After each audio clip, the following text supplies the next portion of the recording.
At Sunday dinner, my brother stood up, clinked his glass, and smirked at me. Mom and Dad told me everything. You never contribute a single penny to this family. You're just a leech. The entire extended family nodded and applauded his boldness.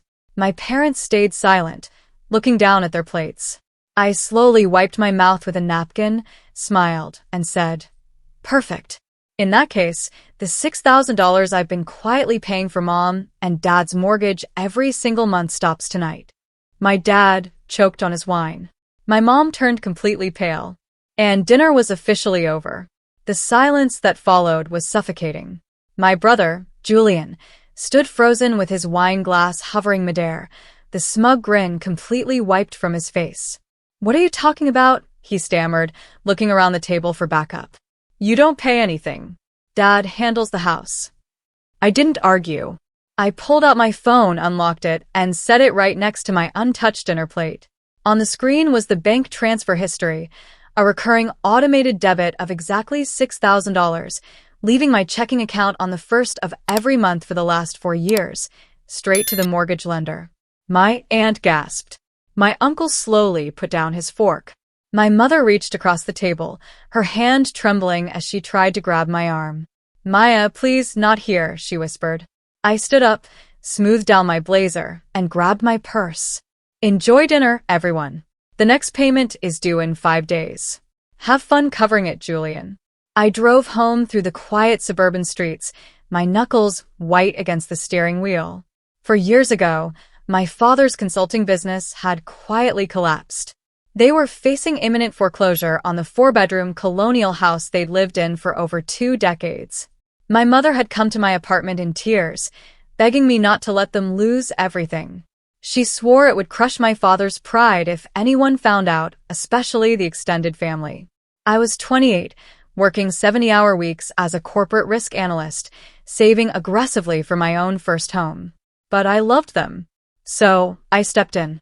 I set up an automated transfer of $6,000 every single month to cover their jumbo mortgage, property taxes, and insurance.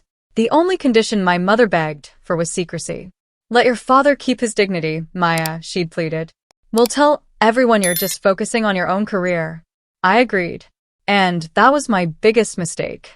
While I sacrificed my savings, skipped vacations, and drove a modest sedan, my younger brother Julian was crowned the golden child.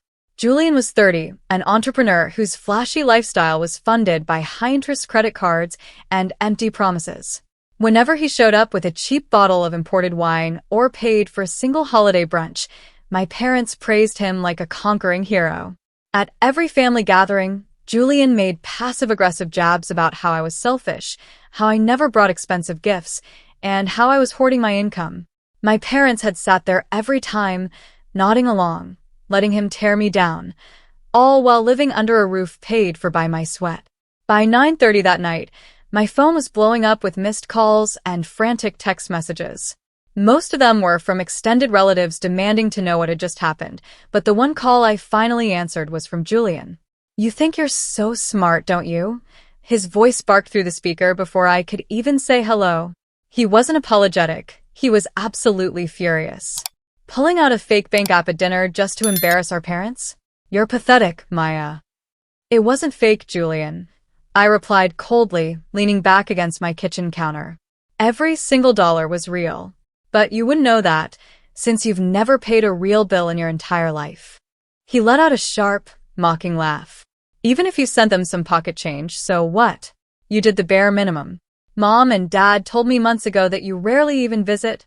That's why we've been working with a real estate attorney to transfer the house deed into my name." I froze. "What did you just say?" "You heard me," Julian sneered, emboldened by his own delusion. "I'm the one who actually takes care of this family. I bring them into my professional business circle, I give them status, and I'm going to renovate that entire property." Dad agreed that once the mortgage is clear, the deed goes directly to me. "You were never part of the equation." The puzzle pieces snapped together with brutal clarity. Julian hadn't just ambushed me out of petty jealousy. He had calculated the entire confrontation to publicly isolate me, ensuring he could seize full ownership of a home I had spent 4 long years single-handedly paying for. The moment I hung up on Julian, a cold numbness washed over me. I wasn't crying. The anger had crystallized into sharp, analytical precision. As a corporate risk analyst, I didn't rely on verbal promises, I followed paper trails. The next morning, I took a personal day and called Arthur Vance, the family estate attorney who had handled my parents' legal affairs for decades. When Arthur answered, his tone was hesitant, almost guilty. "Arthur, I need to know the status of my parents' estate planning," I said without preamble. "Specifically, the deed on the Crestview property."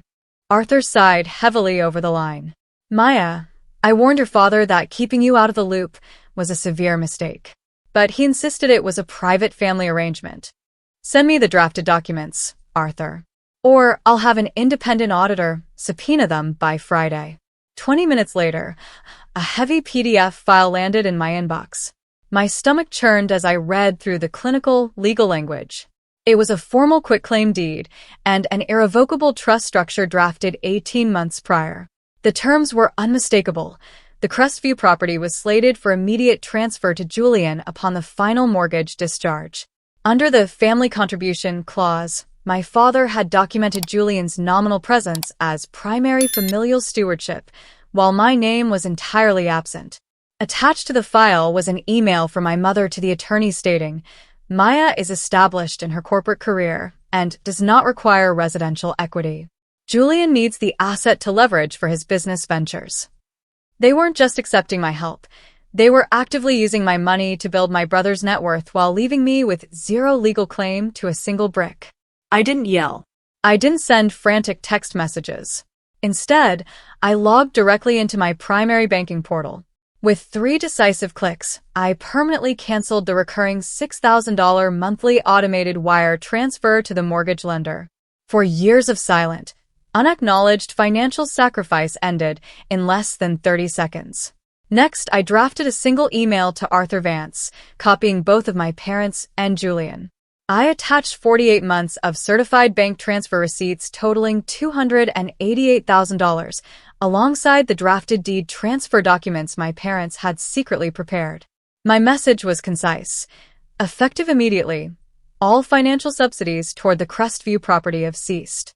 As Julian has been designated the primary family steward and sole heir to the estate, he may assume full responsibility for the upcoming mortgage payment due on the 1st. Do not contact me regarding family expenses again. Within 2 hours, the extended family group chat erupted. Having sent the same payment ledger to my aunts and uncles, the narrative Julian had spent years constructing collapsed instantly. The relatives who had applauded his arrogance at Sunday dinner were now demanding answers from my parents about why they had concealed nearly $300,000 of my money. Then came the frantic calls from my parents. The first 4 voicemails from my father were full of bluster, demanding I stop this childish tantrum and honor my family duty. But by the 5th message, as the realization of the upcoming due date sank in, my mother's voice cracked into pure desperation. "Maya, please pick up," she sobbed into the receiver. "We can't pay this. You know we don't have the money. If you don't send the payment, the lender will start foreclosure." I deleted the voicemail and silenced my phone. 60 days passed, and reality struck the household with unrelenting force. For the first time in 4 years, the first of the month came and went without my automated wire transfer. The 30-day grace period expired quietly, followed swiftly by escalating default penalties and certified demand letters arriving on the front porch. With the threat of public foreclosure looming, my father finally turned to his golden child. He sat Julian down in the living room and demanded he take over the monthly payments as the rightful future owner of the property. But the facade Julian had built with expensive watches and leased luxury vehicles dissolved within minutes. When pressed to produce the funds, Julian was forced to admit the brutal truth. He didn't have $6,000 for a single month, let alone the resources to maintain the property.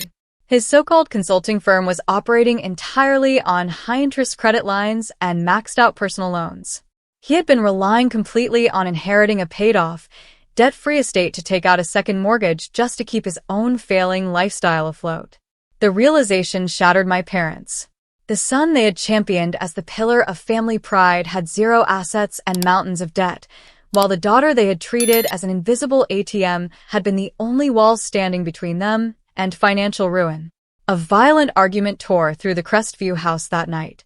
My mother blamed Julian for his reckless arrogance at the dinner table, while Julian blamed my parents for making empty promises about an inheritance he couldn't maintain. By the end of the second month, the lender issued a formal notice of default. My parents tried calling me one last time from the attorney's office, practically begging for a bailout. I listened quietly for 30 seconds before speaking. "You chose your provider," I told them calmly. "Now let him provide." 3 months later, the colonial house on Crestview had a bright yellow real estate sign planted firmly on the front lawn. Unable to refinance or secure a private loan, my parents had no choice but to execute an emergency short sale before the lender initiated a public auction. After settling the outstanding mortgage balance, back taxes, and hefty penalties, there was barely enough equity left to secure a modest 2-bedroom rental apartment across town. My parents were forced to drastically downsize their lifestyle, confronting the harsh reality of their financial situation without my silent subsidies to cushion the blow. Julian's collapse was swift and absolute. With the promise of the free estate vanished, his creditors closed in. He surrendered his leased luxury vehicle, dissolved his shell business, and was forced to take a salaried entry-level position at a regional logistics warehouse just to service his mounting credit card debts. The golden child was finally forced to learn what honest work felt like. As for me, redirecting $6,000 a month back into my own financial portfolio changed everything. Within 8 months, I closed on a modern penthouse overlooking the downtown skyline, an asset registered solely in my name, built on the discipline and work ethic no one in my family had ever respected. I keep minimal contact now, sending simple holiday cards but maintaining a rigid emotional distance. They wanted to pretend I contributed nothing to the family, so I gave them exactly what they asked for, my complete absence. Sitting on my balcony with a morning coffee, looking out over the city lights, I finally feel true peace. Some lessons in loyalty are expensive, but my freedom was worth every single dollar.